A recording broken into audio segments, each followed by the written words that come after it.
Ну что, народ, всем привет, добро пожаловать на мой канал. С вами Виталий, вещаю из Сакраменто, Калифорния. Давно не виделись, соскучился. Ну, пару слов обо мне. У меня все хорошо, у нас, у моей семьи все хорошо, все замечательно, слава богу, живы, здоровы. Я по-прежнему работаю в доставках, работаю очень много. Нормально получается. Для тех, кто спрашивает, хватает ли денег на жизнь, там, работая мне одному в доставке. Да, спокойно хватает, слава богу, хватает на жизнь, мы не жалуемся. Америка начинает нравиться потихонечку. Так вот, реально, спустя с перспективы какого-то времени, пожив уже, понаблюдав, посмотрев, вспоминаю, что слышал, читал разные мнения про Америку, разных блогеров, разные комментарии. И реально, и те правы, и правда где-то посередине насчет Америки. И есть какие-то моменты реально классные, есть какие-то моменты не очень хорошие. Ну, то есть это разные крайности, а правда она посередине. Поэтому жить можно здесь, привыкнуть можно. Америка отличается, это правда. Записываю свои первые эмоции после того, как мне на автостраде прилетела какая-то железяка по капоту. Проезжал пикап такой, вез типа леса с такими железяками всякими. И видно такой какой-то вот уголок или какая-то металлическая такая запчасть вылетает у него из кузова. Мне бьет по капоту, но все это было так быстро. И вот так как бы перелетает. И удар я даже слышал по крыше вроде бы, или по крышке заднего багажника, но пока я не видел там царапин. А спереди 3 таких глубоких пореза и даже мятинка в капоте, краска там чуть-чуть свезена в одном месте. Неприятная ситуация. Тут ребята говорят, что может быть это, у меня что-то видеорегистратор есть, может быть попробовать что-то добиться, но у меня была подобная ситуация с маленькой царапиной, там невидимой. Я тоже думал, но в моей страховке сказали, что они бы еще могли мне помочь взяться, если клейм сделать той страховой, потому что машина уезжает, у меня просто номера остаются на видеозаписи. Только если будет police report. Police report, это нужно заниматься, это будет история будет, что типа был инцидент, и я не знаю, как это все делать, этот репорт, куда ехать, к кому обращаться. Приеду домой, посмотрю на компьютере, если хорошо это видно, все, и видны номера. Еще посоветуюсь там с людьми, может быть, обращусь в полицию, надо сделать репорт, и тогда можно обращаться в страховую, чтобы как-то выплатили. Жалко машинку, короче. Вот, друзья, смотрите, капот. Такая мятина, глубокие прорезы. И где-то вот здесь еще вот.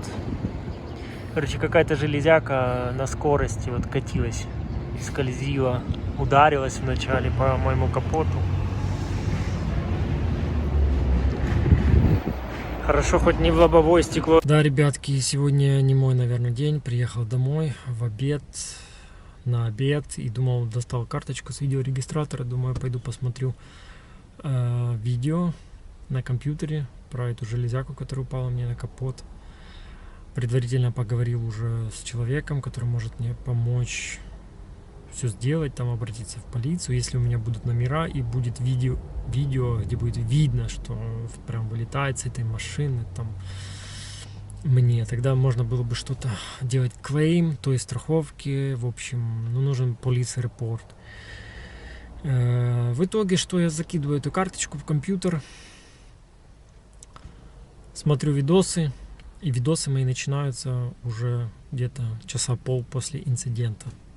То есть карточка, она на 32 гигабайта, она пишет по кругу. Я удивлен, и все удивлены, почему так коротко. Возможно, у меня стоит большое разрешение, но много жрет памяти. Получается, что он записал уже дальше, и стер вот то, что было за полчаса до этого. Вот, все, у меня теперь нет записи, никакого подтверждения. Я расстроенный. Вот как-то так. Вывод какой?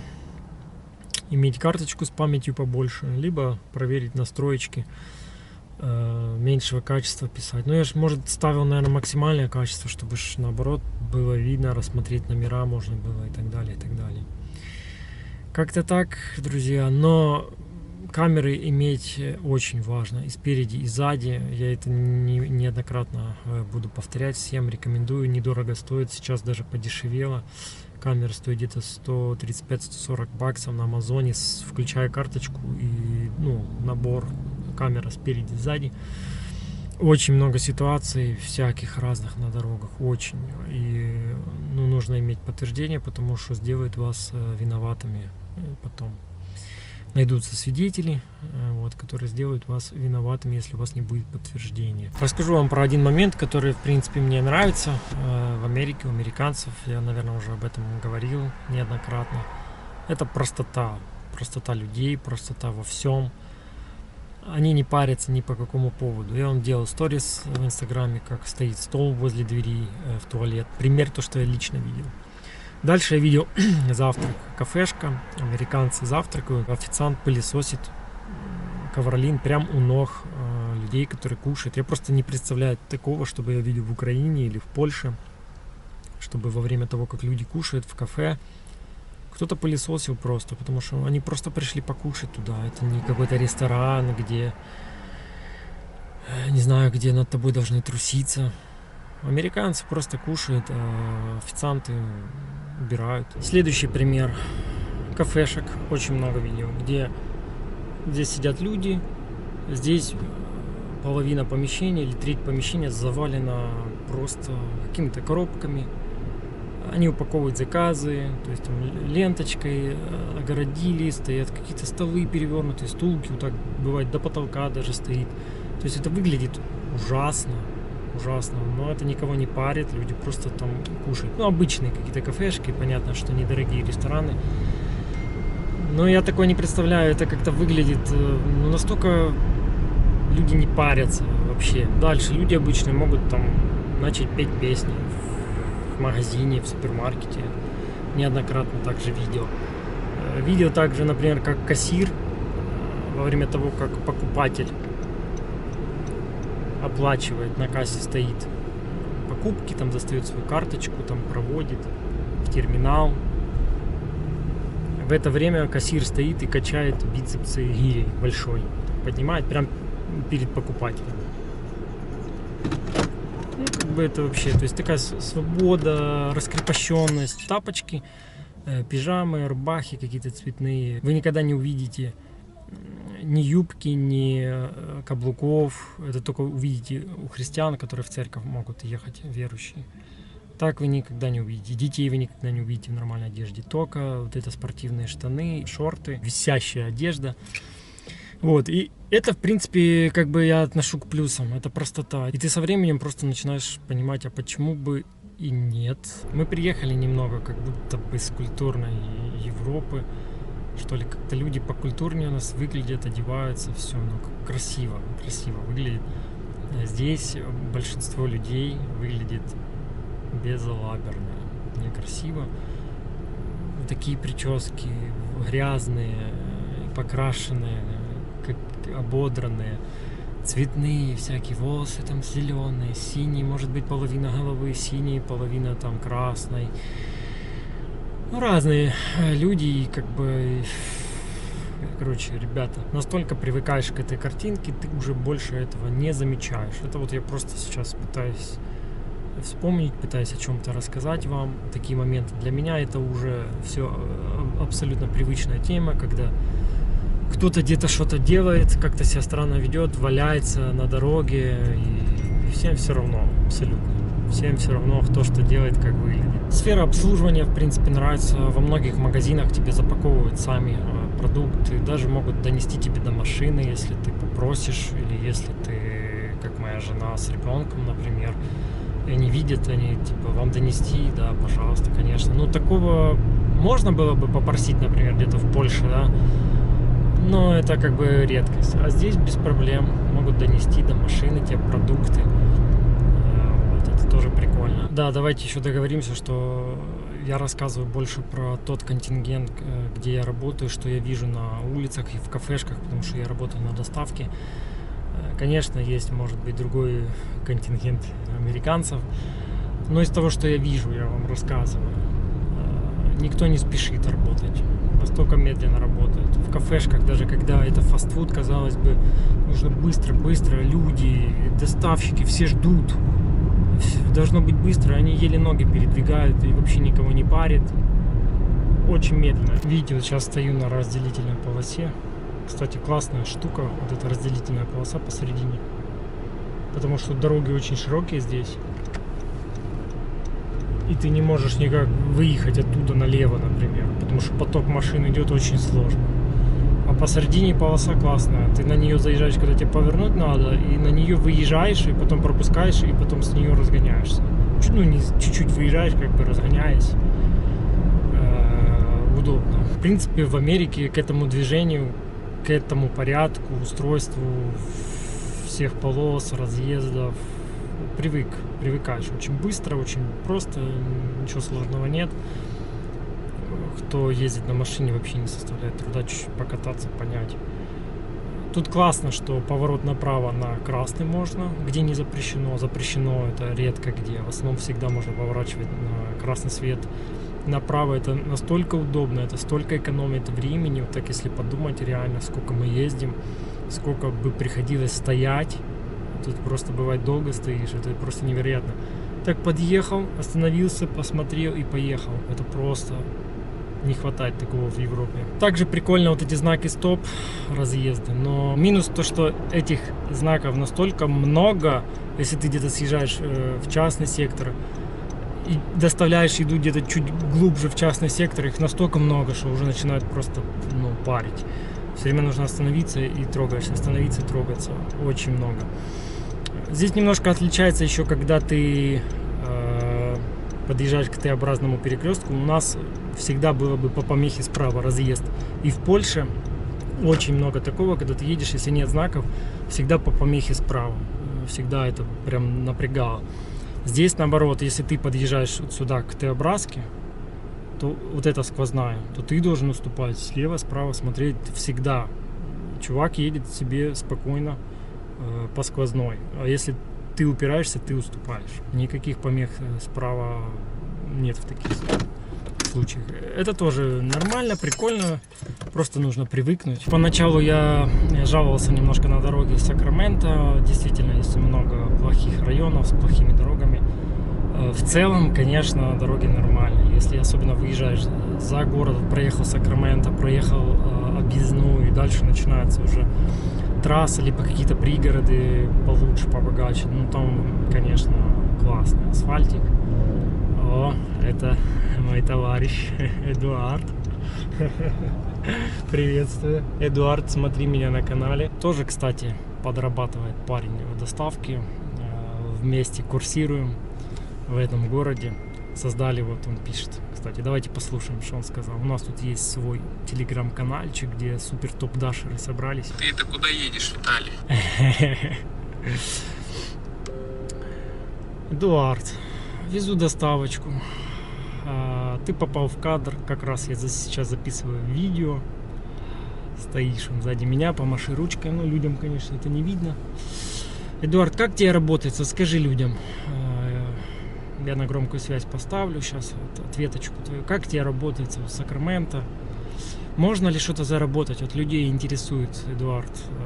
Можно ли прожить за эти деньги? Вот хватает ли тебе, Эдуард, твоей семье? Давай, вот коротко, громко ответь. Он, видите, сзади на Ford Focus едет. Купил его за $1500 с поломанной коробкой. Сделал ее сам, чуть-чуть вложил денег. Там она ему вышла вообще копейки. Он эту машину отбил уже, наверное, давно на доставке.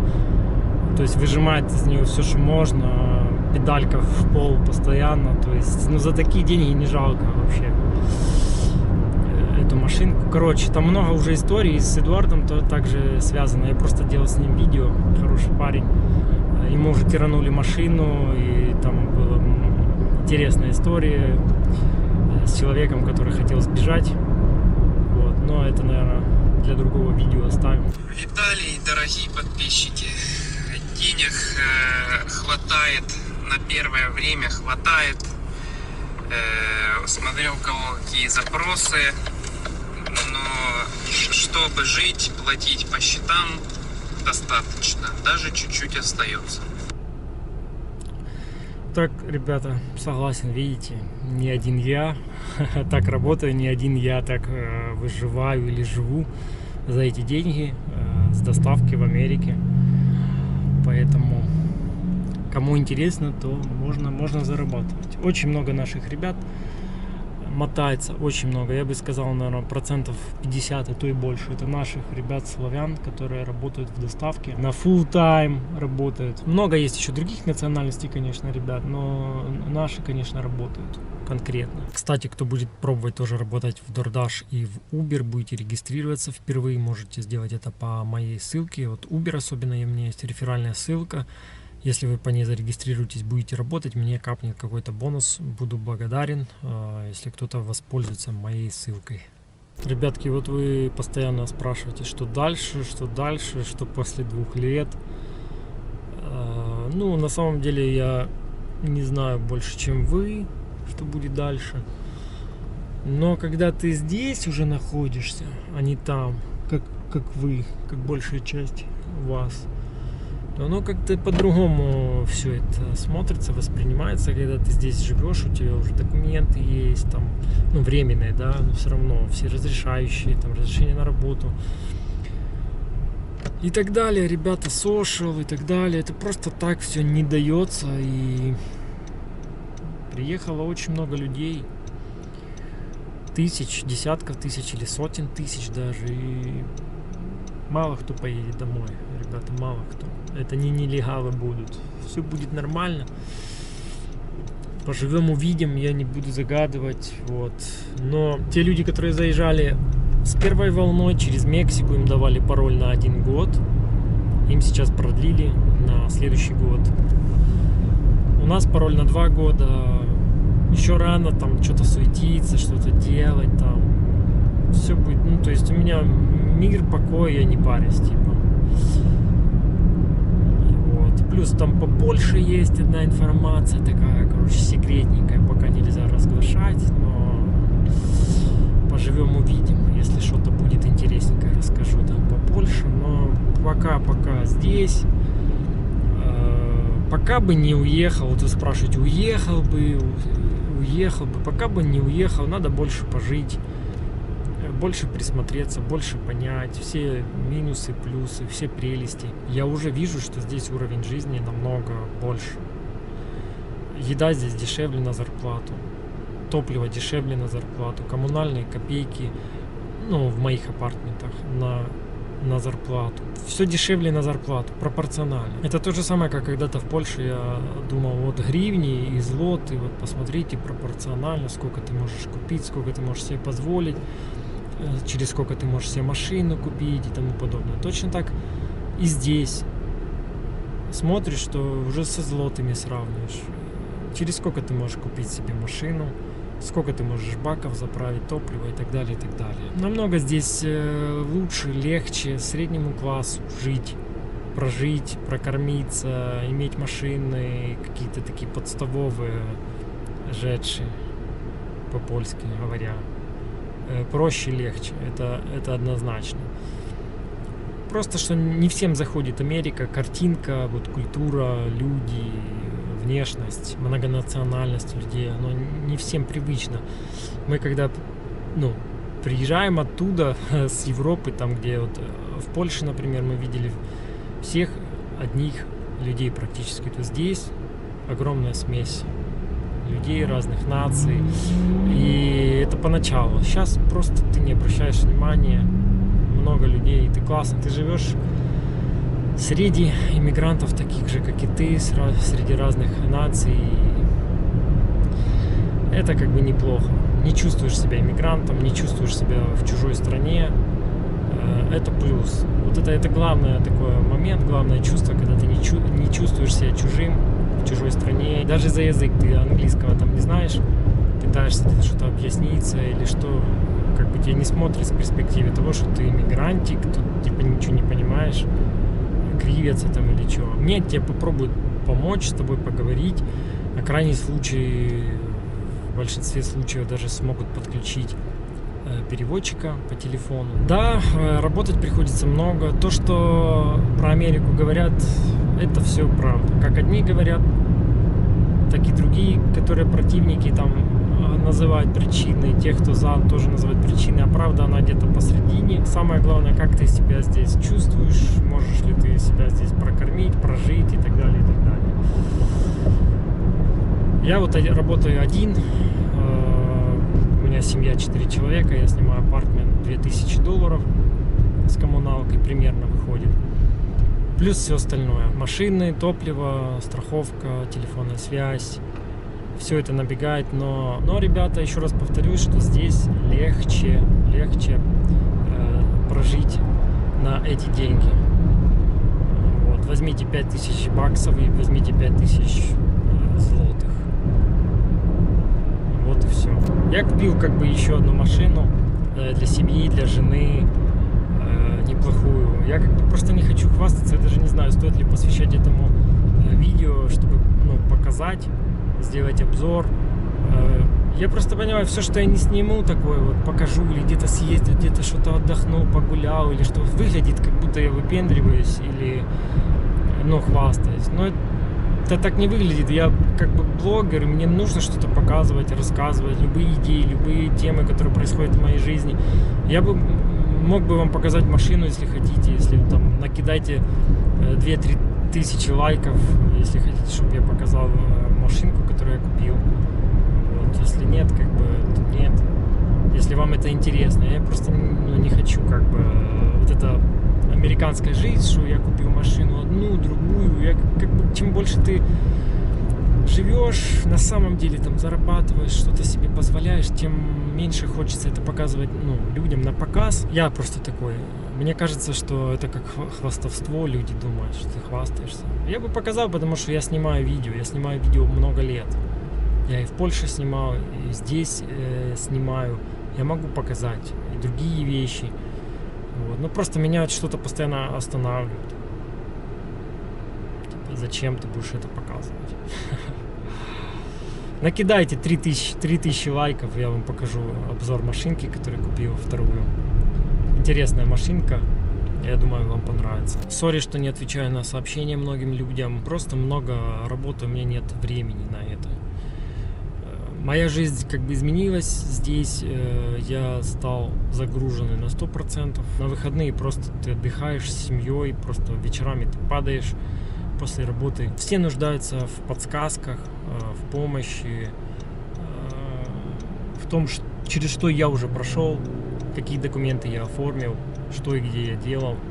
У меня уже есть опыт, у меня уже все есть, все, что нужно было оформить, все документы, у меня все есть, я как бы все это делал. Каждый документ, это не просто автоматически делается, это не дарят тебе документы, ты за каждым документом должен был заполнять, ты должен был отстаивать в очередях, ты должен был следить, звонить, выпрашивать по много-много раз.